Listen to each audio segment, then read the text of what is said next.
Subscribe करें city news Palamu व bell icon दबाकर पाएं परमंडल की ताजा खबरें सबसे पहले सबसे आगे।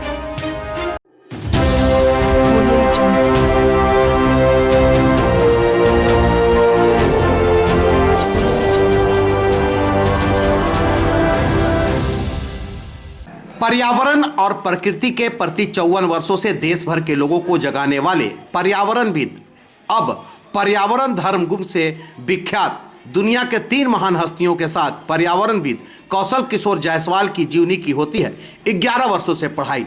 यह बातें पर्यावरणविद कौशल किशोर जायसवाल ने कही। पर्यावरण धर्मगुरु अपने निजी खर्चों पर पूरा किया इस अभियान का 54वां और पर्यावरण धर्म व वन राखी मूवमेंट का 44वां वर्ष। देश विदेश के लाखों लोगों को पढ़ाया पर्यावरण धर्म की पाठ।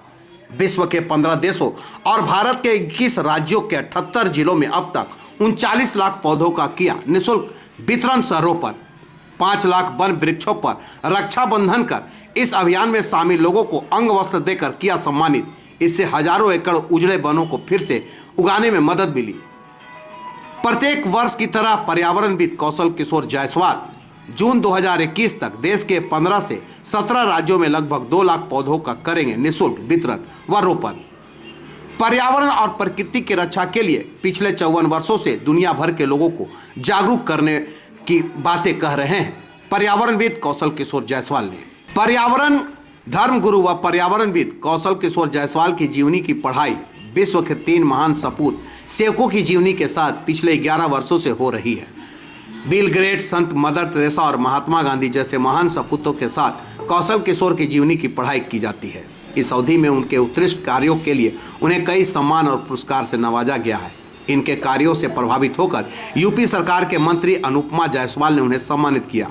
कोलकाता में आयोजित राष्ट्रीय सम्मेलन में उन्हें समाज सेवा का सर्वश्रेष्ठ पुरस्कार से सम्मानित किया गया। झारखंड के मुख्यमंत्री, राज्यपाल, विधानसभा अध्यक्ष, पीसीसीएफ एवं बोकारो में गौरी शंकर ओझा पर्यावरण मित्र पुरस्कार 2015 के अलावे पंजाब, कर्नाटक, नेपाल, हिमाचल प्रदेश समेत देश के दर्जनों राज्यों में अब तक 46 अवार्डों से सम्मानित किए जा चुके हैं।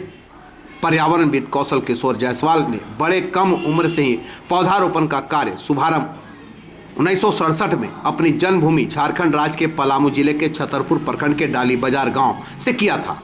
शुरुआती दौर में अपने निजी भूमि 7 एकड़ 72 डिसमिल पर पौधारोपण किया। वे बताते हैं कि वर्ष 1966 में जब संपूर्ण देश महाकाल की चपेट में आया था तब उस समय लोगों के पास न तो खाने के अन्न थे और न ही पीने को पानी। उस स्थिति का आकलन करते हुए उनके पिता मोहनलाल खुर्जा, जो पेशे से एक साधारण किसान थे, ने कहा था कि यह भीषण समस्या लोगों के समक्ष वनों की कटाई के कारण ही उत्पन्न हुई है।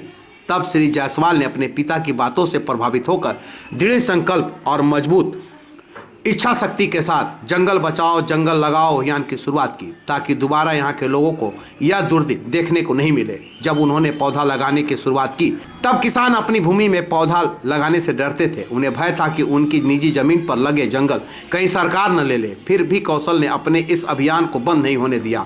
एक छोटी सी गाँव से निकला अभियान आज दुनिया को पर्यावरण की रक्षा और पौधारोपण करने पर विवश कर दिया है। उन्होंने पर्यावरणविद Sundarlal Bahuguna, George agents USA, Saroj Sharma Nepal, professor hat trick व पोट्राके जर्मनी, इंद्रजीत कौर पंजाब, अशोक कुमार जम्मू कश्मीर, पांडुरंग हेडरे कर्नाटक, रामकृष्ण हेडरे केरल के साथ देश के कई दर्जनों प्रमुख पर्यावरणविदों के साथ इस अभियान को गति दिया। इतना ही नहीं, पलामू प्रक्षेत्र डीआईजी विपुल शुक्ला व साकेत कुमार सिंह, डीसी शांतनु कुमार अग्रहरी, अमित कुमार, मनोज कुमार, एसपी अजय लिंडा, मयूर पटेल, इंद्रजीत महता, क्षेत्रीय वन संरक्षक डॉक्टर मोहनलाल सीएफ, मनीष कुमार के साथ साथ सैकड़ों आईएएस, आईपीएस एवं आईएफएस के साथ पर्यावरण धर्म कार्यक्रम में निःशुल्क पौधा वितरण सह रोपण कर कीर्तिमान स्थापित किया है। पर्यावरणविद कौशल के द्वारा लगाए गए पौधे 10 वर्षों के बाद वृक्ष होने पर जब कटने लगे तभी वे वृक्षों को काटने से बचाने के लिए पर्यावरण धर्म चलाया। इसके 8 मूल मंत्रों के साथ वृक्षों पर रक्षाबंधन कर इस अभियान को आगे बढ़ाया। इससे उनके द्वारा लगाए गए पौधों के साथ सरकार द्वारा कटाई किए जाने वाले वनों की नीलामी भी बंद कराने में सफलता मिली। वन राखी मूवमेंट की शुरुआत 44 वर्ष पहले की गई थी। वर्तमान हालात को देखते हुए वन राखी मूवमेंट के अगुआ कौशल का मानना है कि अभी आज़ादी की दूसरी लड़ाई बाकी है, वो भी प्रदूषण के खिलाफ। जिस रफ्तार से धरती का तापमान बढ़ रहा है, वैसी हालात में 84 लाख योनि जीवों पर जल संकट के साथ साथ ऑक्सीजन संकट भी होना तय है। उस भयावह स्थिति से बचने के लिए प्रत्येक व्यक्ति को पर्यावरण धर्म के 8 मूल मंत्रों को अपनाना ही होगा।